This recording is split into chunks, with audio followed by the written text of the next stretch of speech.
Hello and welcome to another out-of-spec motoring road trip. You join me here in Fort Collins and I'm going to be taking this BMW iX M60 on a road trip, 2,500 miles round trip from here in Fort Collins all the way to San Diego, California and back. We're going to go to Fully Charged Live. My dad is flying in from the East Coast. We have friends flying over from Colorado, except I'm the only one driving out there. No one else wanted to sit in the car for a couple days. So it's currently Thursday afternoon.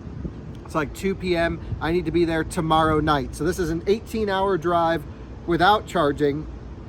I don't even know how well this thing charges on road trips. I've done a range test and a charging test. I'll tell you a little bit about the car, a little bit about the route.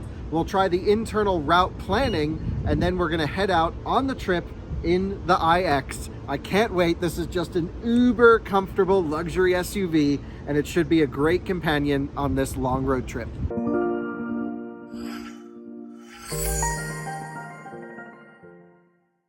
Saying goodbye to the ladies, see you later. And yep, no one wanted to come on the trip with me. Everyone just wanted to stay here. They're going to some spa, I guess. I don't know. This is the BMW iX M60. There's 3 versions of the iX, the 40, 50, and M60. In America, we don't get the 40. The 40 is the smaller battery version. We only get the 50 and the M60, all-wheel drive, big battery trims, 105.6 kilowatt hours usable, 111 gross, so not a huge buffer. I've done a 70-mile-an-hour highway range test on this car. It's rated for 274 miles in this configuration, which doesn't sound like much. However, at highway speeds, we were able to achieve 340 miles at 70 miles an hour in a loop style test, so far surpassing the EPA rated range of the vehicle, which is super impressive. Normally you can do that in the city, but not on the highway. I also have to say, styling wise, the back of this just looks incredible. I love the taillights back here. Not so sure I'm loving this giant M badge, because I really don't think this deserves an M badge, but that's a topic for another day. That's on most BMWs. And it's really a fully spec'd out, top spec M60. The M60 adds a juicier rear motor. It has a dual inverter, 6-phase motor like an EQS. The front motor is tuned a little bit differently, but really the problem is the front of this. We also have the BMW laser lights up front, which I'm looking forward to trying at night. So you can see these have actual lasers in them. It's pretty awesome. So I'm looking forward to that. Inside, of course, fully equipped with the nicest seats, very comfortable leather material. We'll see how the seats feel over a long road trip. I don't hate them at the moment, but certainly the massage is nowhere near as good as the e-tron, and they didn't even put a massage on the passenger side, only on the driver's side. Interestingly, the price of this car is very reasonable though, $113,420. So I think that for the top spec, every option iX with the Bowers and Wilkins, with all the driver assistance, isn't bad. I think this, I thought it would be more expensive, to be honest. So this car competes with Rivian R1S, the Mercedes EQS, of course the Audi e-tron, the Tesla Model X, and others. So we're gonna see how it does. Let me show you the trunk space back here, quite large, not as big as like a BMW X5 or X7, but still quite beefy. This is not a step, this is just a little cover that I have there. We have pretty good underfloor storage with the charging cable, the included one, just a level 1, and I believe a NEMA 1450 as well. Seats do fold down, but you can see just how thick this thing is. It is one of the quietest cars I've ever been in, completely made of carbon fiber reinforced polymer in certain sections, which is really awesome. Love that. Close down the trunk here. And yeah, looking forward to going on this trip. So we'll jump inside and talk about the plan. So, few things we know about the iX. The range is incredible when you put it in efficiency mode. The air suspension lowers, and because they're non-permanent magnet motors, the motors don't have flex-related losses when cruising, and so it should get good range. I mean, so much more range and better efficiency than our e-tron. In fact, this had more range than a Tesla Model X long range with the aero wheels. Again, this is the least efficient iX you can buy in America, and it goes farther than the Tesla Model X in the same test. However, the Tesla is more efficient, it just has less usable capacity in the battery pack. So, you know, you can argue that one out in the comments on that range test video on our reviews channel. So we're at 73% state of charge. It's 100 degrees outside. The car's predicting well over 200 miles. And I'm going to put in San Diego and see how the route plan works. This car does come with 2 years of free Electrify America charging. Not this particular one. I don't think BMW signed it up for that. So I'm paying for the electricity. That's totally fine. And we got a lot of stuff to do. So before we try all that out, let me just talk about the Electrify America situation as it stands today. This video may not go up for a few weeks, but as it is today, EA is really just having massive reliability problems. I'm not even sure how smooth this trip is going to be to get us out there. We're definitely going to have to take some extra precautions and make sure we can get there because we're on a time crunch. We need to do an 18-hour trip in about 24 hours, less than that. No, a little bit more than 24 hours, but I also have to sleep. So hopefully we can find a hotel with a charging station at it. And maybe we can get into Utah or something like that. I don't know, but let's see how far we can get. It's 2:39 p.m. And so Electrify America, major issues regionally. I have people commenting, hey, EA works perfectly where I live. I never have an issue. I have others that are stranded at chargers that can't get around. And we've sort of narrowed it down to the majority of the problems are happening with the ABB units. You guys remember the ABB 350 amp limitation that we've run into forever? Well, all of those stations seemingly are just dying and sort of happening all at the same time with the extreme heat and the heavy usage. Even Electrify America, I've been speaking with their technical team being like, guys, what the heck is going on here? They're like, yeah, we're just screwed. We can't get parts for these chargers. They're just dying. And guess what? For the worst affected chargers, we're going to start ripping them out of the ground. Remember that happened with the Effeciency units when I-95 shut down? They're like, we're going to do that again and put in our brand new charging hardware that we just developed and are deploying right now. And this new charging hardware could be the key to reliability. So I'll talk a little bit more about it throughout the drive, maybe at some charging stations, but I'm really excited for their new charging hardware to go in. I'll also try and swing by the Baker station either on the way out or the way back and try it out because that, I believe, is the only spot where it'll be installed. So, yeah, let's get the seat adjusted with the crystal shifters over here, or seat movers. It's a little bit gaudy, isn't it? And we'll tell you about the iX throughout the trip. I got an amazing sound system in this car. So comfortable, so quiet. I don't know if there's a better, more comfortable cruiser, at least SUV cruiser, than this. This is very close to our e-tron in levels of refinement. So you can choose what mode you want the car to start up in. I have it starting up in the personal setting, but if I go here to my modes, we can actually choose a whole bunch of different ones. Personal, sport, efficient, expressive, and relax. And my understanding is they'll have more modes that can be downloaded over the air over time. The problem is the car doesn't really tell you what these do. And some of them, for example, the relax mode, which I want to use, takes away my power meter and I can't like get all the gauges that I want up. However, if I go back to my personal setting, you'll see I get another layout option here that lets me customize how I want the gauges to look. Either way, not sure I'm digging this whole my mode strategy, because what they're trying to do is take vehicle drive modes and change the entire vehicle experience, from air climate to the roof that can open or close just like this. And yeah, I mean, I think it's a bit much, but either way, I say we're going to drive this thing for the most part in efficient. Why not? You know, it still gives us full power when we give it the juice. It's predicting 211 miles at 73%. That's big range. Again, we got 339 miles at 70 miles an hour, but I'm not going to baby this thing. I'm going to drive it normally. We're on a trip and we got to get there quickly. So let's go to search and let's go to San Diego. Let's see how quickly it can do this. So far, not so quickly. Okay, so San Diego, California. Searching, I just clicked it. San Diego, California. Start guidance. And here we go, calculating route. What's it gonna do? It's a really beautiful display here. iDrive 8 or 9 are we on? I don't even remember. I think iDrive 8, if I remember correctly. But this car's got some cool options too. It's got Driver Assistance Plus, the luxury pack, which is these glass and wood controls. They're quite shiny. You can see you get these reflections off of here. Your range is not sufficient for the remaining route. Charging stops required 4. Yes, show me the charging stations. Perfect. Please select a charging. Why is this lady talking to me? Show me. Searching for charging stop. Okay. What the heck? It wants me to manually add AC charging points? Is this car crazy? What? This is crazy. You know what may have been happening? Let me just make sure this is off. Settings, route preferences, charging routes on, and I have it set to arrive at 5% at chargers and 5% at the destination. I like how you can adjust all this. I'm not loving the route planning to start. And so I say we just hit the road and see if this thing can figure it out when we're going. But that's not off to a great start. I can see it hasn't planned out our chargers.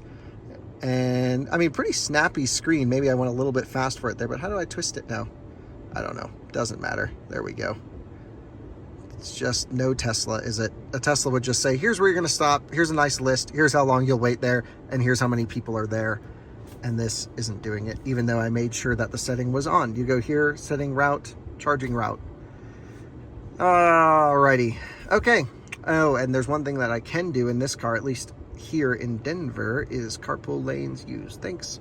All right, so we're started up. We're in park in efficient mode. I got my air conditioned seat on, straight up into reverse, and let's hit the road.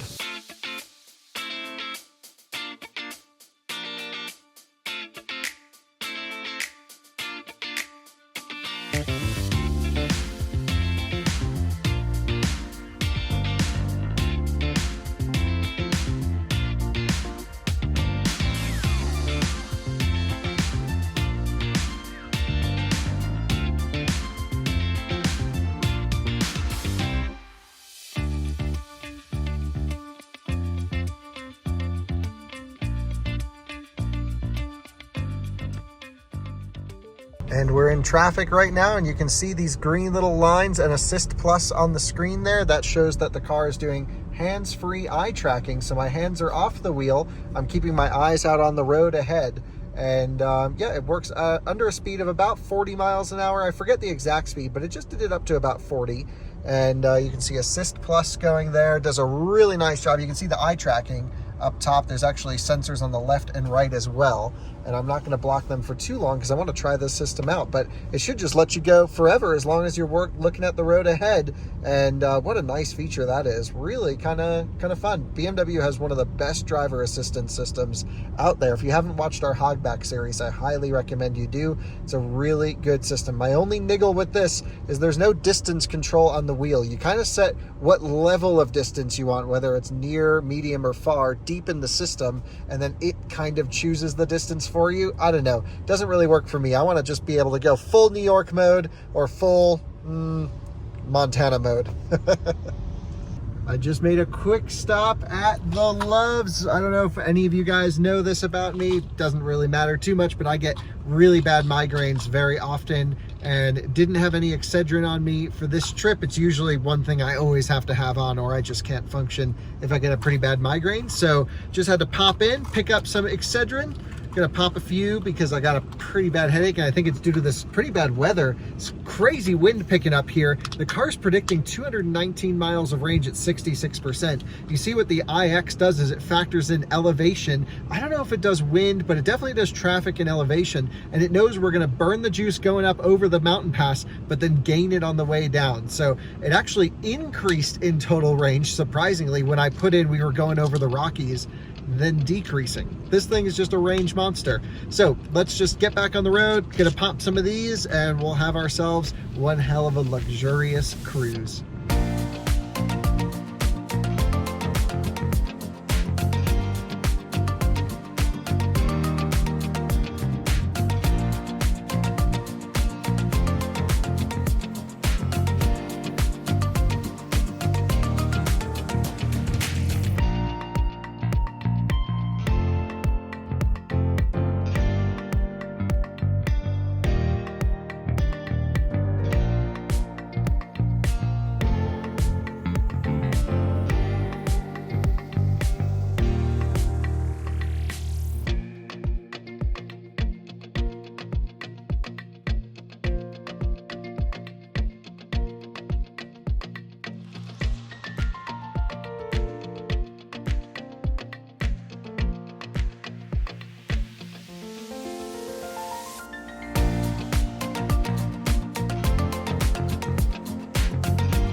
And welcome to beautiful Glenwood Springs, Colorado.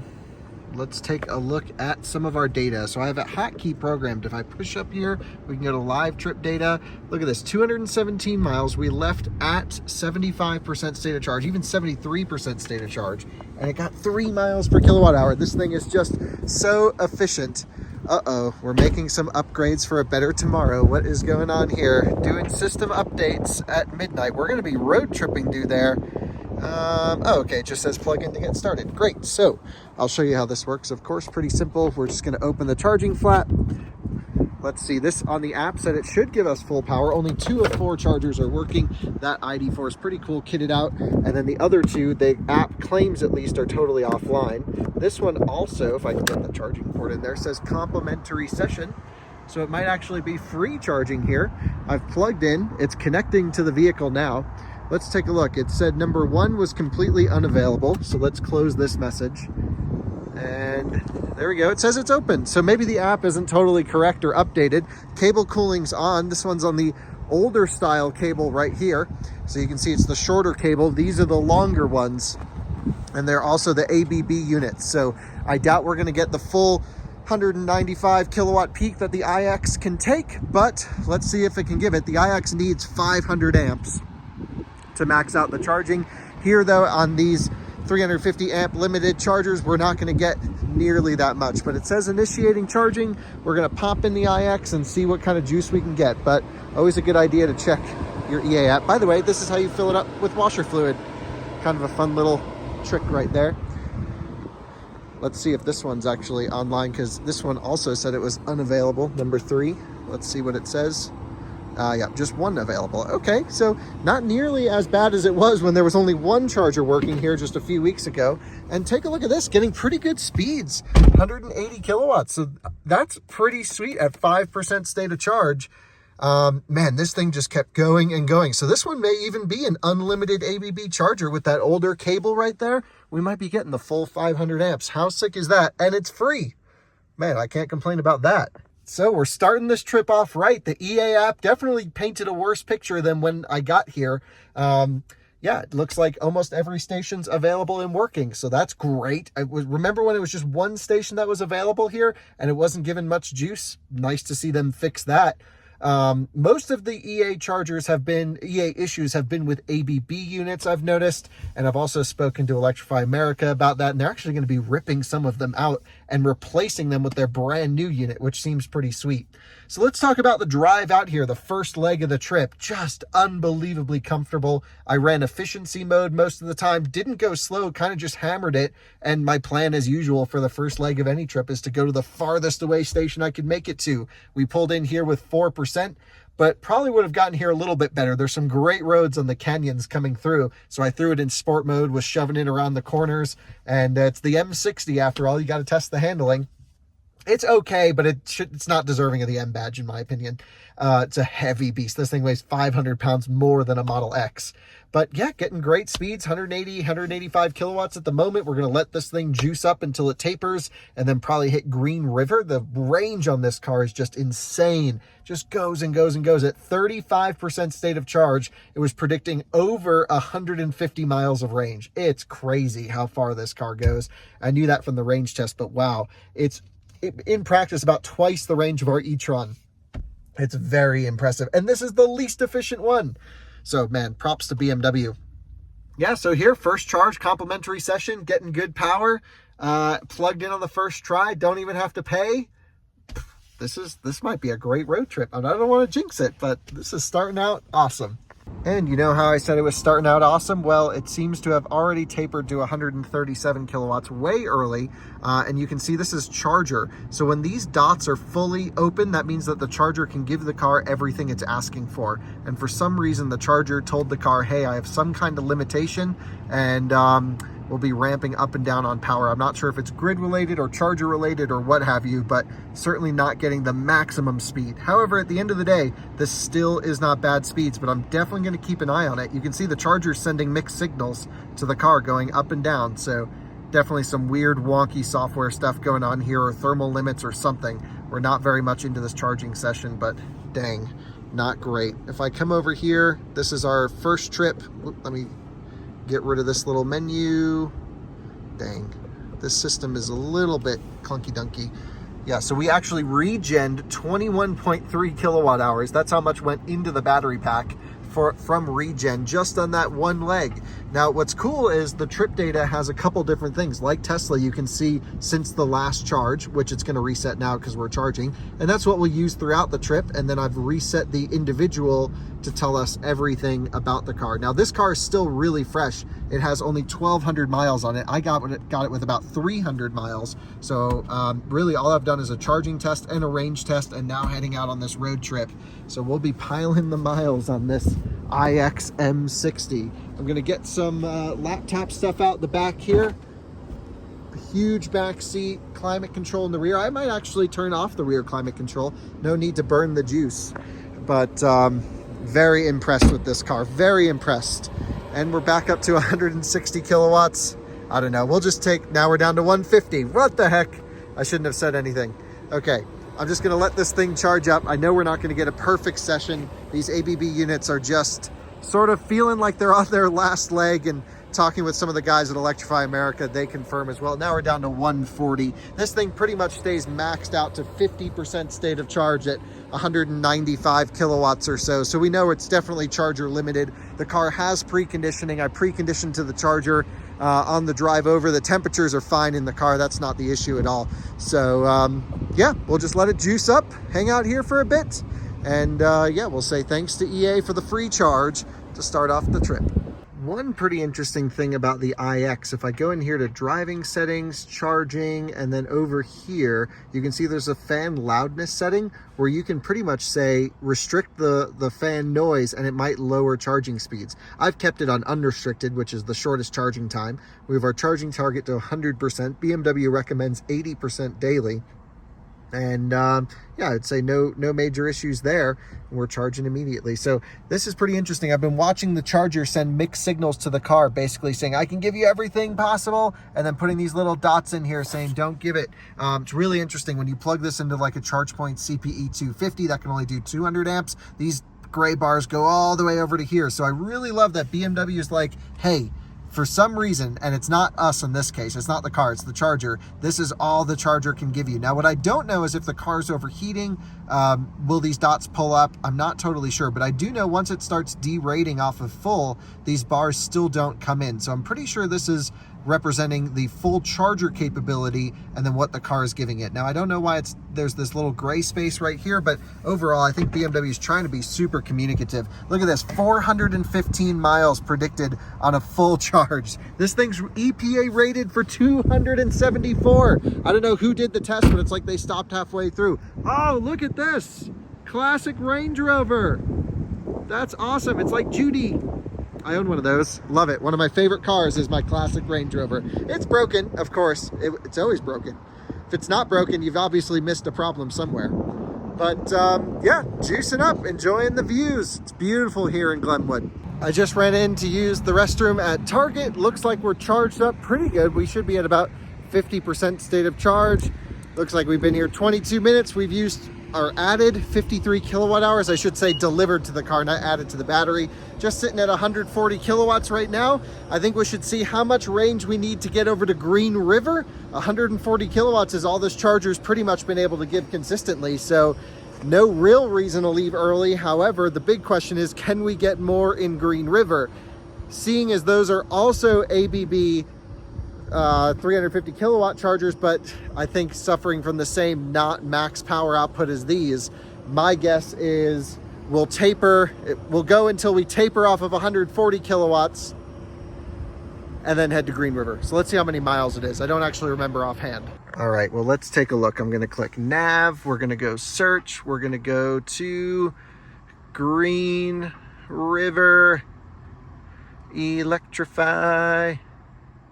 Come on, space, Electrify. Green River Electrify America near Green River. Oh, it would have been that one right there. What? Just said no results, but it showed it right here. Boom, Green River, Utah, Electrify America. It knows it's a charger, so it'll get the battery at the right temperature. 186 miles. The car's predicting 207.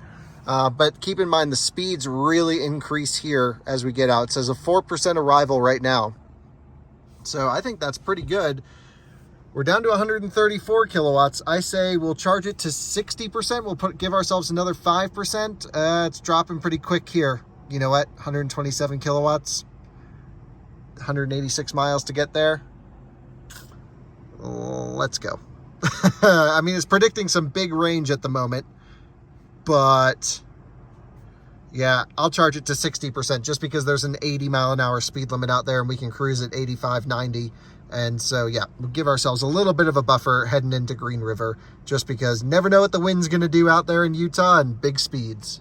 Well, we have tapered down to 117 kilowatts. The car thinks, again, it's predicting 415 miles on a charge. Keep in mind, this number right here, let's think about this really quick. Car on. Anyway, what I'm going to do is when I unplug, the car's going to factor in the route into its predicted range. I don't know if that's what this is. I don't think it is. I think this is ideal based off of the last bit of driving. The car can easily do 300 miles on a charge, which would easily get us there. So I feel pretty comfortable. We don't have to go uphill at all. So I'm going to unplug, but let's keep an eye out for signs that say we won't be able to make it. We've been here 28 minutes. Didn't have a great, I should say we had a pretty good charging session, but not at what the maximum the car could take. It was free charging. We put it 67 kilowatt hours in. So thanks for the free juice, Electrify America. That was pretty sweet. I mean, the car comes with 2 years of free charging. Oh, holy smokes. This whole cable is freaking burning hot. Okay, that might be why the charger kept derating, is because the cable just overheated. Again, these are the older style cables. If you take a look here, they're pretty short in comparison to these, which are the newer cables, which are definitely longer. Anyway, let me show you this as well. This is one of the best designed charge port flap situations. I can close them both together and I can even open them together because you see the top one does that. There's that little tab that pulls both. It's like, why can't any other manufacturer just do what BMW does? It's pretty freaking genius. But this port is way too big. I don't know why they have such a big flap. All right, well, I'll spare you one last view at the front end. Let's go. Okay, now it's time to see what the car calculates. Start button on. It was raining a little bit on the drive out here. Wow, it's claiming 244 miles, even considering in our route thing right here. So basically, this is factoring in elevation and traffic. This thing is just a range monster. Into drive. Let's throw it in efficiency mode. Why not? We're just cruising. The car rides great in efficient mode. Now, ready to rock and roll. 95 degrees out, but feels pretty nice. Feels colder than that. Maybe just because we were sitting here charging.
Well, it's getting pretty late. It's about 8 o'clock p.m. I was rolling through Grand Junction and I'm getting pretty hungry.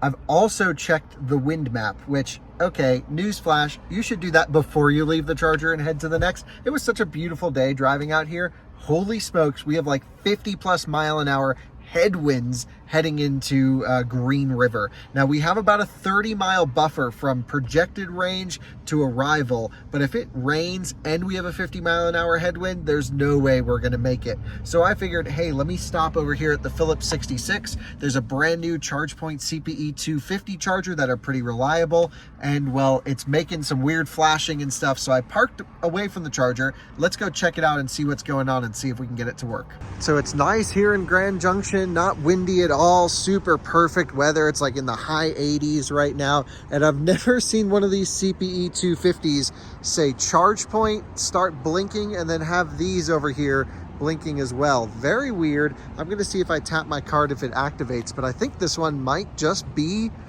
dead. So now if I was a younger and less wise Kyle from, let's say, 3 months ago, I would say, let's just stretch it out to Green River. We can do this thing, and we'd be super efficient.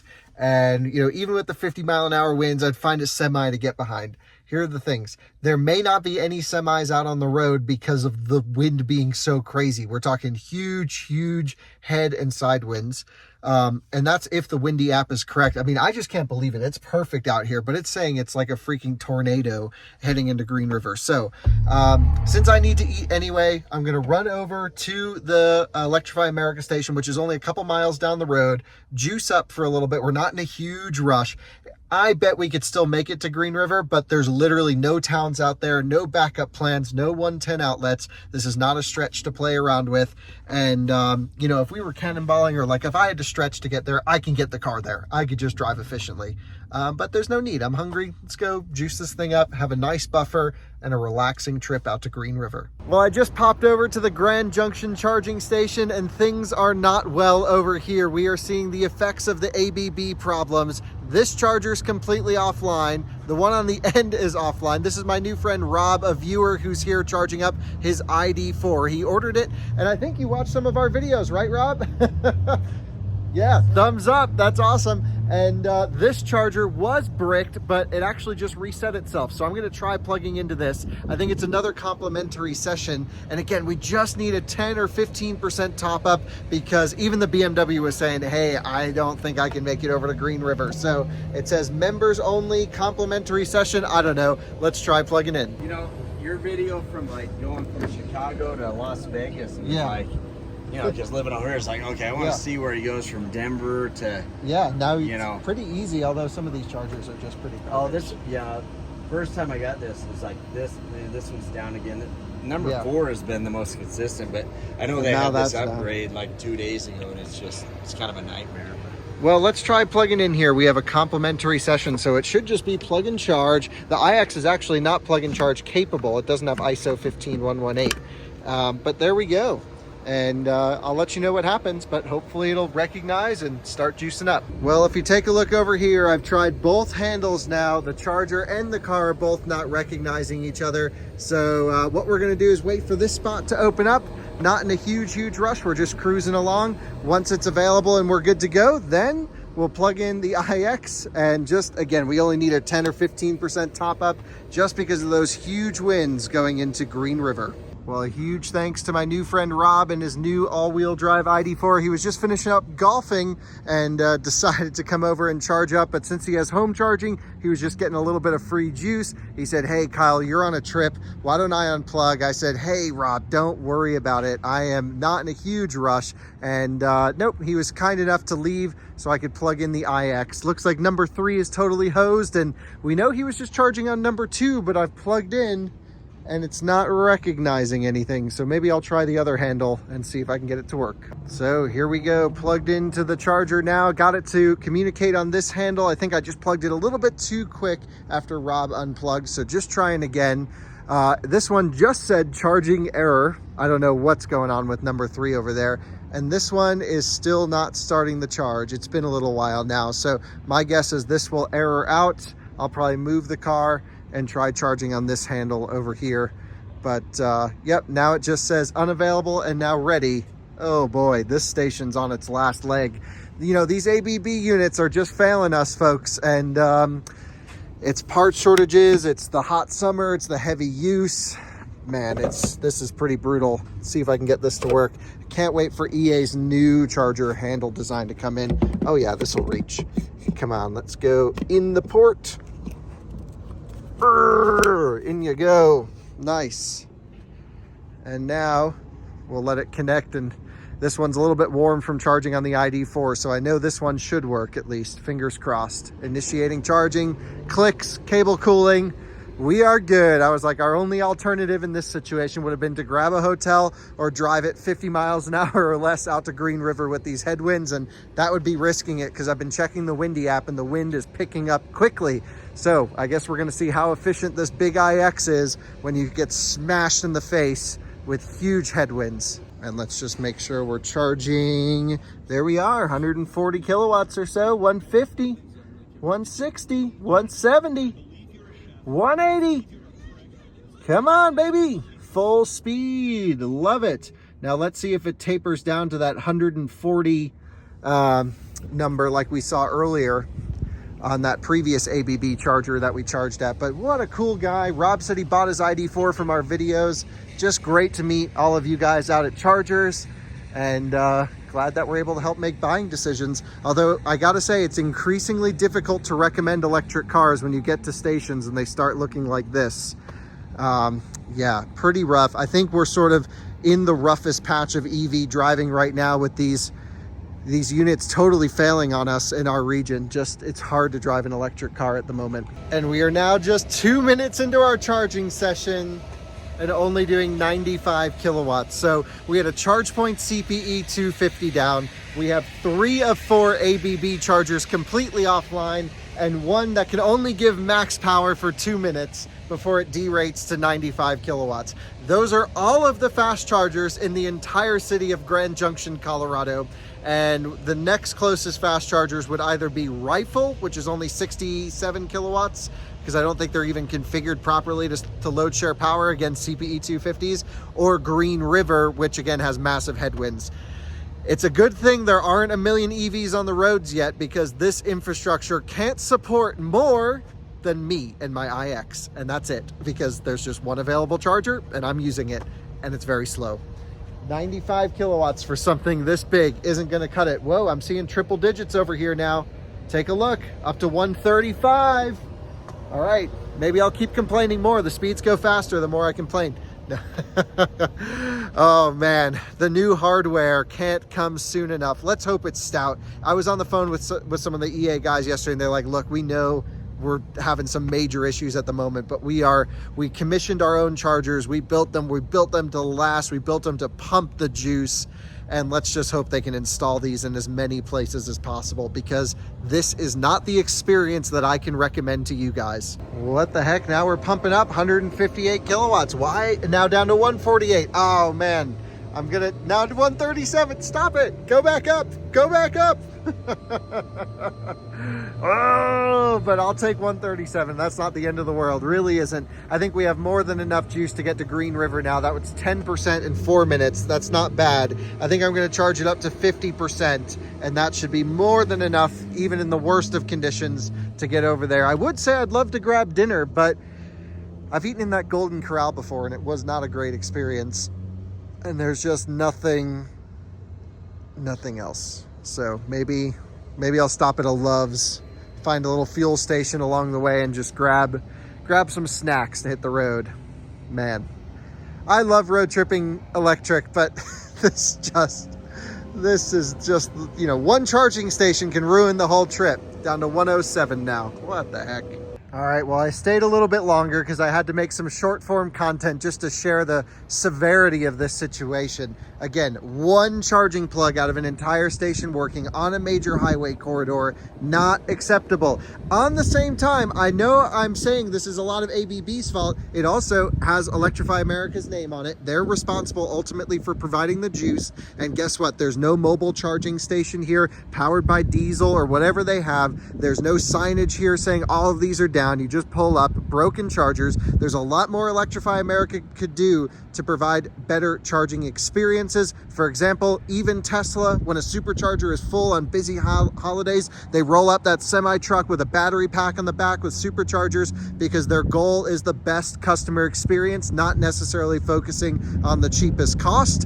And well, I hate to say it, but EA's not delivering in the messaging here for these broken chargers. And to the public today, they just released these new stickers, these new branding that they're going to be applying to the EA stations. Guess what? New stickers ain't going to make these things more reliable. Now, in my conversations with them, they've been very open about their reliability, about replacing the broken chargers with their new hardware, but they're not sharing this message with the public. Of course, I'm sharing it with you, but it just seems like such a bad look to issue a press release with, hey, take a look at our new stickers and branding. Meanwhile, I know they're working hard on reliability, but they're not even doing a good job of telling that own story.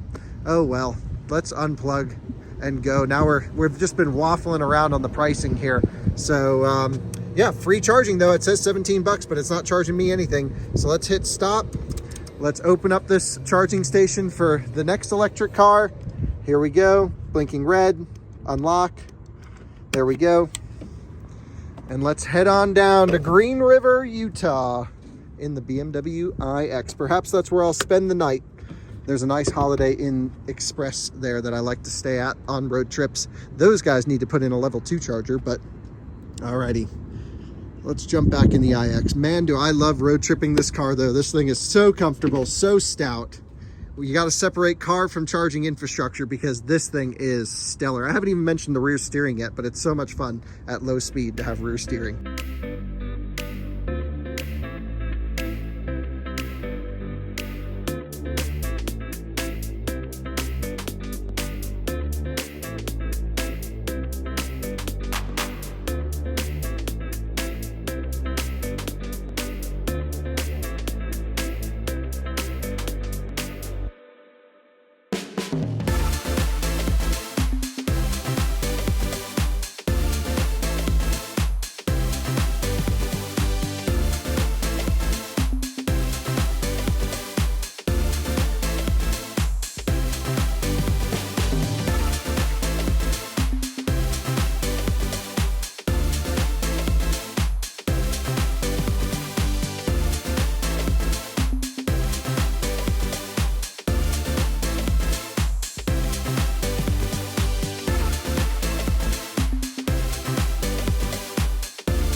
And welcome to the best charging stop here in Green River, Utah, the Holiday Inn Express.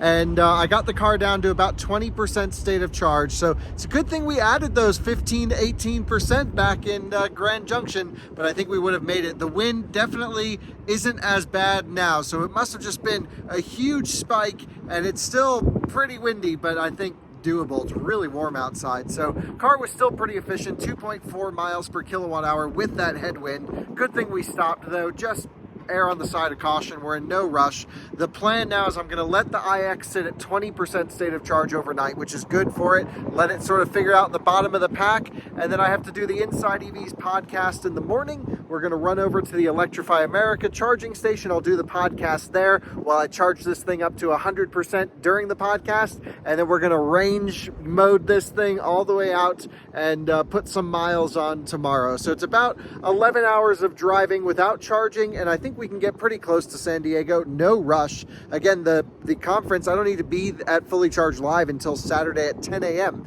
So I might even stay a little bit outside San Diego and get some editing done. We'll see. Anyway, let's grab the bags, go inside, and have ourselves a good night's sleep at my favorite stop here in Green River. And a beautiful morning it is behind me. The wind has died down. Perfect conditions out here. I've been up for a little bit because it was iPhone ordering day. So I ordered the new iPhone 14. If you don't know, most of our videos are shot with iPhone, but it's time to head over to the Electrify America station, charge this thing up, and do the Inside EVs podcast. Well, you join me back in a familiar place here at Green River Coffee. Let's get this thing juicing up, shall we? So over here on the station, it says the maximum power of the charger has been reduced. Okay, let's close this message. Is it one of the complimentary ones? Yes. Well, that's okay. I mean, the podcast usually takes an hour and a half, and we're at 20% state of charge, so I don't really need it to charge all that fast.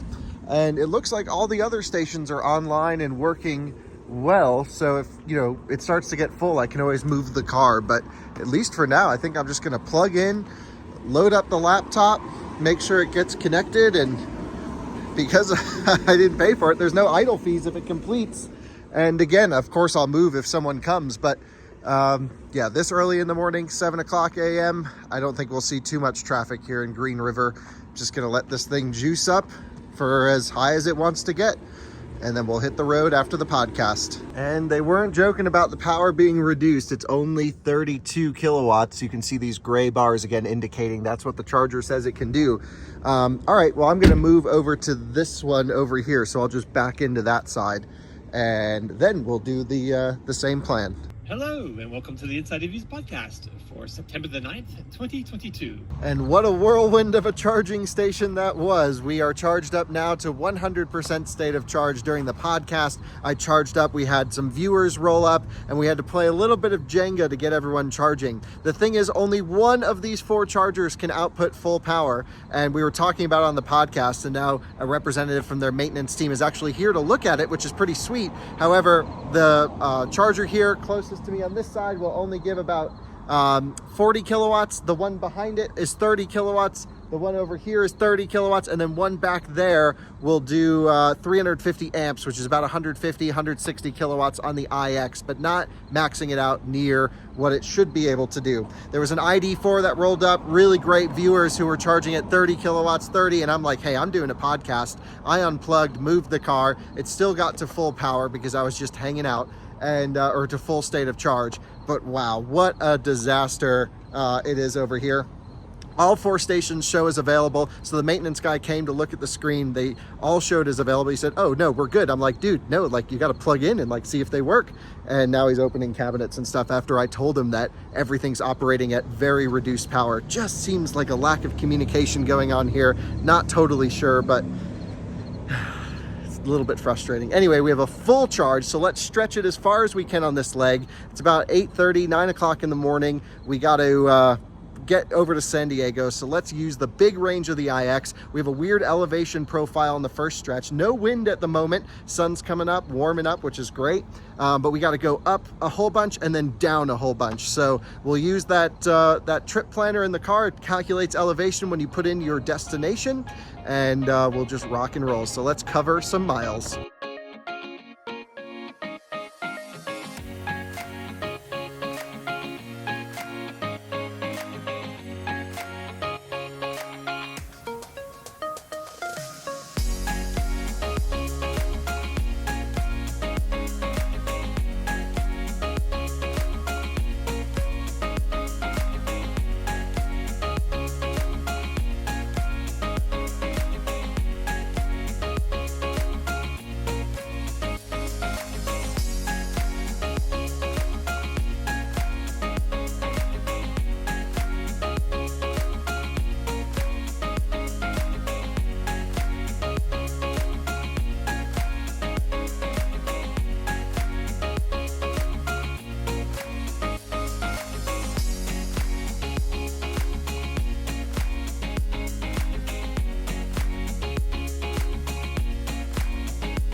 Are you guys thinking what I'm thinking?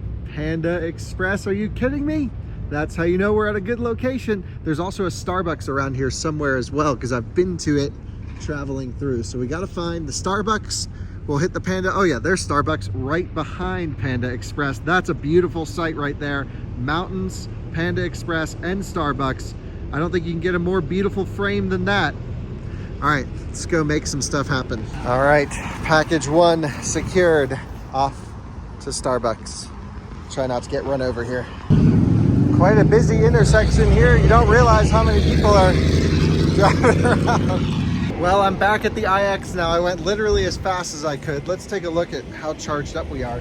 46% state of charge. Wow. That was as fast as I could go to get my food and my drink. And I even pre-ordered the drink. It just ran in. It was sitting there. So, damn, this thing can charge plenty quick, I would say, on a road trip. Not class leading, but yeah, let's take a look at our route plan. I'm gonna eat the food as fast as I can, then we'll hit the road. Man, it's starting to heat up out there, getting into the mid 80s now. Well, we're tapered down to 140 kilowatts at this point. Again, not the charger. You don't see any of the dashes here. So this is all internal charging profile. That's what the car's looking for.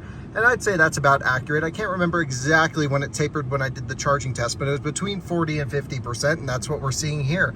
So the time to leave would be now if we're on a trip, but I also have to eat. So you know what? I'll just eat, and then the more we charge up here, it's not like we're getting bad speeds, then we'll just use the range that we have and stretch it to a farther away charger. And there goes a Tesla Model S that was over here at the chargers. They backed in. The guys clearly had no idea what they were doing, and they actually borrowed their sister's car. And they were like, what the heck? They tried to charge here. Anyway, they didn't know about the supercharger just about 6 miles away. They're down to 10 miles of range. And I was like, hey, there's a little buffer at the bottom. You could just drive over to the charger, and got them on their way to the Cedar City supercharger, 250 kilowatts. So there they go over there. I'm just about finished with lunch. The car's at 80%, so super easy. And we are pretty much ready to rock and roll and hit the road. But yeah, even with a Tesla, they somehow ended up at Electrify America.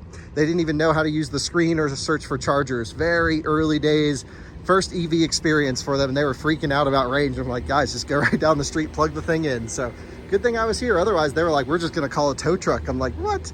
No way. All right, so let's let this juice up while I go throw out my trash, and we'll hit the road at about 79-80% state of charge. Well, glad we got those guys on the way. Just threw out some trash. We're at 80% state of charge. Let's take a look at how long that took, because 37 minutes from 6 to 80 doesn't seem bad. Added 83 kilowatt hours, and we're still doing 81 kilowatts at 80%. Cool. Well, anyway, no reason to sit at 81 kilowatts. That is really a great charging session. Why do we always get the good charging sessions when I'm okay with it going slower?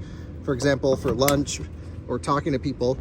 But when I really want to get the heck in and out of a station, it always takes forever. Explain that one to me. All right, off we go then.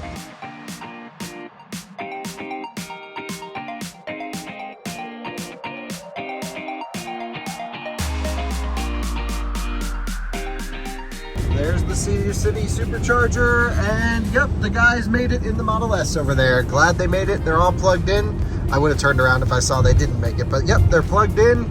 And all is good. Gotta love it. Still can't believe they couldn't figure. I mean, I guess you just jump in a car for the first time. How are you supposed to know the screen shows you chargers? But man, Tesla makes it easier than any other car. If they're having issues, wish us luck for this electric revolution.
And we have arrived to the Las Vegas outlets. You guys and I have been here before, and the situation is not looking great. Nice Audi e-tron S tri-motor over here, a new Bolt, an iX, 2 ID4s, and then an F-150 Lightning with power equipment that seems to be working on the chargers from this Pacific Power Solution. So that seems like a cool thing.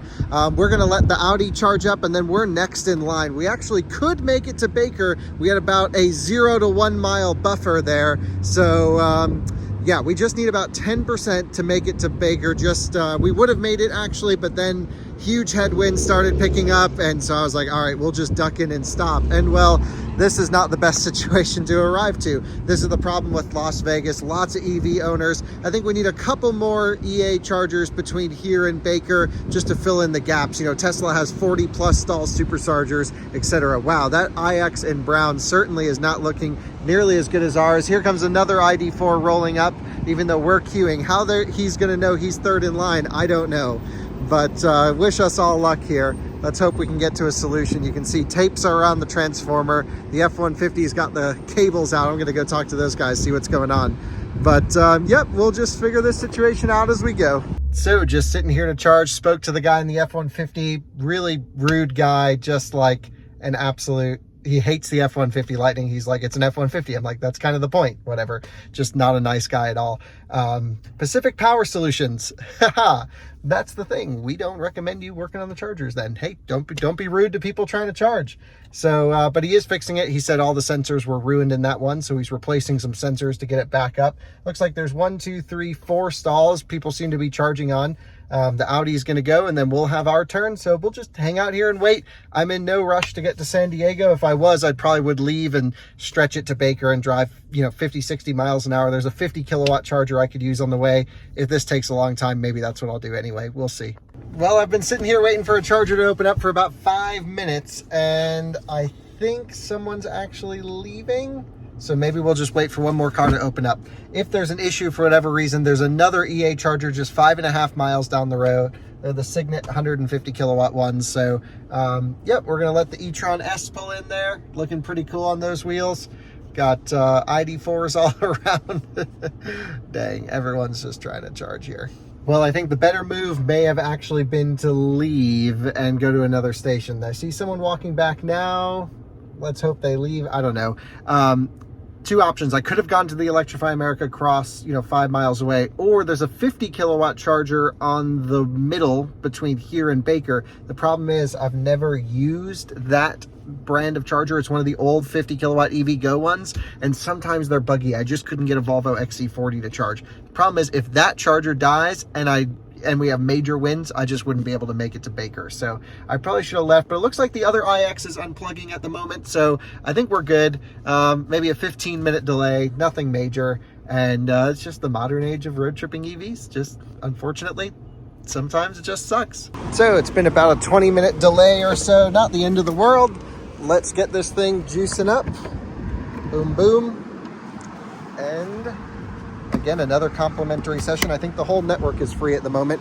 We only need about 3 to 5 minutes to get 10%, something like that, assuming we can get 150 kilowatts. So, we'll take any of the juice we can. So we'll just charge it a bit and then hit the road. And here we go, ramping up. Maybe the better move would have been to drive a little bit slower and just stretch it to Baker. But again, I don't really want to mess around with headwinds. I've had my fair share of runouts, and I'm not in any rush. If I was rushing to get there, we'd be good. But it's 2:46 p.m. and I don't have to be there till pretty much 10 or 11 a.m. tomorrow. So I left with plenty of time. Here we are getting 138 kilowatts. Again, we'll juice up to about 35% and hit the road. And now a Polestar's rolling up to the charger that isn't working. The one on the end still isn't fixed, and so he's going to learn a hard lesson. But I think we're pretty much good to go. 102 miles predicted, even without the route plan in there. And it is slightly downhill, but we do have to do that climb first. 85 miles to get there. So, what do you guys think? We're at 37%. To do 85 miles. I think that's more than enough. We should be good to go. So let's unplug, hit the road. We'll get the Polestar charge up here, and that way we don't hold anyone up. So unplugging and heading out. Turns out both the Ioniq next to me and the Polestar that just pulled in were viewers, which was great. So nice to see those guys. And yep, got everyone charging. We're at 37%, 85 miles to go. Should be great, even with a headwind. That's enough buffer. It was about a 7-minute charge, I believe, 6-minute charge, something like that. And again, another complimentary session. Well, I guess that's what happens when you got to do app updates. You just make all your chargers free, except they've been free for a couple days, and then an update should only take a couple hours. But, you know, I'll take the free juice.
And now you join me at the Electrify America Baker Station, where these are the brand new EA units. I'm just going to flip around so we can plug in and charge them. You can see the older units over here. They just got a Tesla Mega Pack installed at this location as well. And I'm actually going to make a whole video on this location with the new chargers, so I'm really looking forward to that. But for now, let's plug into these new units for the first time. I haven't tried them yet, so let's pull around. And they say complimentary session like every other EA situation. So we'll put it in park, shut the car off. We're at 7% state of charge. By the way, just to check the efficiency, maybe we should do that, because we had massive headwind, but we also lost quite a bit of elevation from Vegas. But yeah, 2.6 miles per kilowatt hour. That's what wind will do to you. So let's get this thing plugged in. It is really toasty. Cool thing about this Ioniq 5 over here that's charging is it has Alaska license plates. So I don't know how the heck he's getting it there other than on a ferry, but that's pretty sweet. So we'll go in, first time charging on the new units. I don't feel it click in, but it says it's in. Let's see, making system upgrades. Okay, well, first of all, the screen seems recessed in, and it doesn't even notice that it's plugged in, if I'm honest. I didn't feel it latch in, so let's see if we can get it. There we go, a little bit of an upward press. Got it to latch in. Now we should start to see it sort of convert and say, hey, I'm plugged in, but not showing anything, is it? It's just like saying nope. Okay. Well, not off to a good start with the new units, are we? All right, well, I've moved up one. I believe these are power shared units. They may not be. I know they can be configured. Electrify America calls it balanced. That was a better click in, and now connecting to vehicle. That's what should have happened, but we're having a 50% success rate right off the start. That's not so great. So anyway, I'll let this thing juice up. I'm sure it'll juice up just fine. Loving the new cable management, by the way. Only one cable on these things. They look really nice, but man, you just can't make that stuff up. The first plug-in just didn't work. All right, well, we're juicing though. It's all good. It's connected over. I hear things clicking. No receipt. Oh, way faster UI. Really windy out here. I was going to film a whole video on these today, but it's a little bit windy for it. And there we go. Juicing up. Let's see if this thing can give it the full speeds. Car should be asking for about 175, 180 kilowatts at most, but that would be 500 amps at pack voltage. So there we go. Over 100 kilowatts. 120. 30. 50. Yep, 500 amps is giving it everything the thing can get. That's awesome. That's what we're looking for. Might actually be giving it more. I've never seen this much at this state of charge. So in terms of charging power, it's giving it the juice. And we're juicing up at maximum. So good news, at least when these things work, man, can they pump out the juice? So yeah, I'm going to charge up here for a bit, take a look at the charging curves and stuff. Unfortunately, can't film a full video as planned, but maybe on the way back when it's less windy. Well, I met some nice folks driving a Model Y looking to upgrade to an iX and sort of walk them through the charging situation. And I think for them, I actually recommended the car. I think it'll work perfectly. You can see we're tapered off right around 50% state of charge. And so I think we'll start heading out here pretty soon. No need to shoot a video. I did confirm that all of the charging hardware feeding these chargers is BTC. They also have a giant Tesla battery pack back there to buffer the grid. One of the problems with this stations was it was supposed to be like their flagship station, but they couldn't get enough power to Baker, which was really funny. So then they put in this giant Tesla battery pack, and I guess the utility in the process, just from what I've heard, were like, oh no, we can actually get you the power. Also, this Mach-E charging at 95%. What's up with that?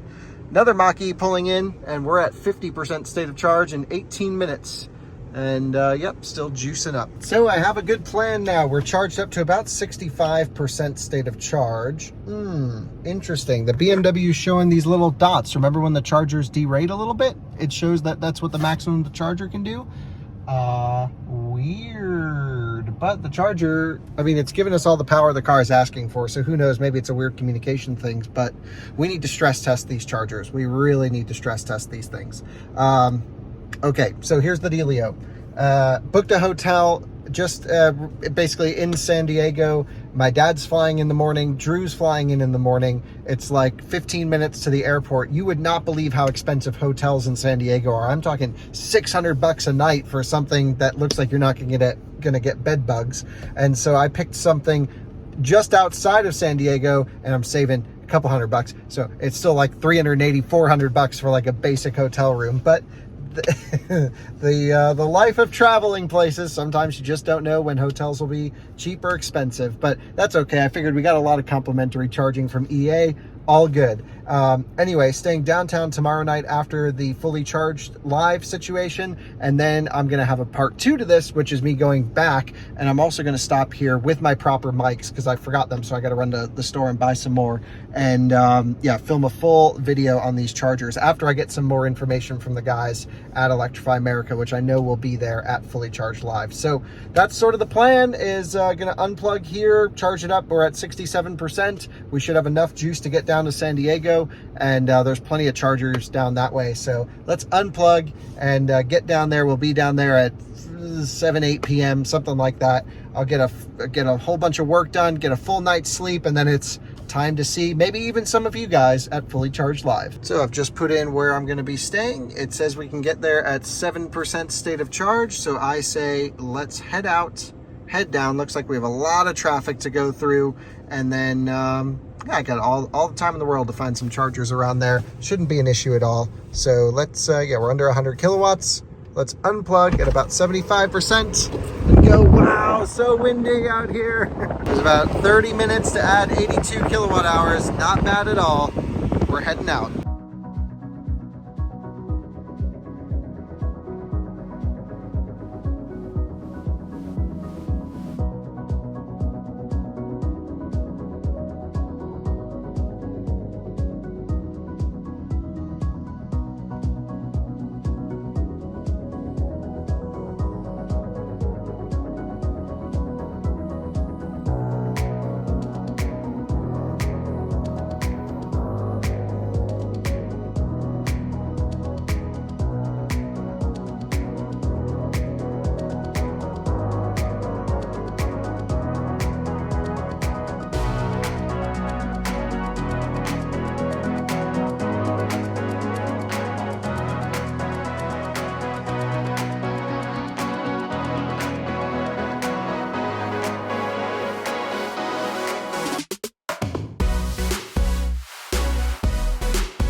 And wow, I've never seen it rain so hard in California before. That's pretty crazy. My phone was popping up with flash flood notifications, the whole bit. Good news, windshield got cleaned. And what a trip that has been. We have arrived in San Diego, California with the BMW iX. Look, I think two things we've learned here. The iX is truly one of the best electric cars on sale. Huge range, great efficiency, the right size battery pack, the right amount of charging. This isn't something I'm going to go and say is a really fast charging EV, but it's certainly more than enough for trips. Again, 30-minute chargers. The thing is, when you have more range, the longer the charging stop's actually kind of nice. When you're hopping charger to charger like we do with our Tesla stuff and Taycan and other things like that, when we're ripping, it's nice to have really fast charging stops. However, when you're doing 250 miles, 300 miles in between stops, I'm like, yeah, I'll run to the restroom and get Starbucks and let this thing charge up for 25 minutes to a half hour. Totally fine with me.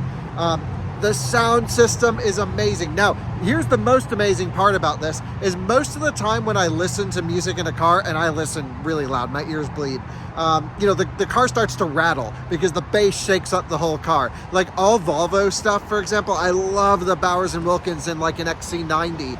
Problem is, I drive the car for a week for a review, 3 or 4 days in, the car's rattling. Here, I blasted the sound system for most of the drive today, and it did really well. Not one rattle, not one squeak. You just get such a sense of build quality from the iX. And look, I think it's a real shame about the front end. I'm not going to say it's the good-looking car up front. The rest of it is. I just hate that there has to be such a weird styling to it. If this just looked like a BMW X5, which the current generation is one of the best-looking BMWs on sale, it would be the ultimate, just do everything. I'd trade the e-tron in today. And honestly, I might actually trade our e-tron in on one of these, a 50. I don't think we need an M60, because we need to do a range test. This gets at 50% state of charge, what our e-tron gets at 100% state of charge. So the whole argument about the flat charging curve, this is pretty flat up to 50. It's like, okay, just insane. I'm really, really in love with the car. I think the seats are okay for long trips, but the massage isn't great. There's a few things I don't really like about it, and I'm gonna have a whole a review, let's just say 3,000 or 4,000 mile review of it on our reviews channel, talking about my likes and dislikes. There's a couple of things that do bother me about this car, but I think that's the case for any car. You guys know me, I'm pretty particular when it comes to this stuff. But it's a high recommend to me. If one of you is in the market for a luxury electric SUV, honestly, I think this one might be the one to go for. It feels a lot more refined than my Rivian in the sense that it's just built like a car from a German automaker. I love my Rivian. I think the R1S is going to be amazing. It's a bigger vehicle, 3-row, but you just get such a sense of build quality out of this thing. So there you go, made it to San Diego. Glad we had a good trip. Let's take a look at our efficiency, and then we'll end the video, and stay tuned for part 2, which is when I jump back in this thing, turn around, and point our heading back to Colorado. Let's close the door. Just gets quiet like a bank vault when you do that. Pretty insane. So let's go. Oh yeah, sometimes you gotta do a little something like this. There we go. So let's take a look at our efficiency on the drive out here. The last leg about 3 miles per kilowatt hour, but let's take a look at our individual, which was the whole trip. So 1,130 miles, 2.7 miles per kilowatt hour. Again, big speeds, big speeds. 16 hours and 45 minutes of driving, which actually beats Google Maps, because I think they said it was 19 hours. So that was pretty good. This doesn't include charging time though.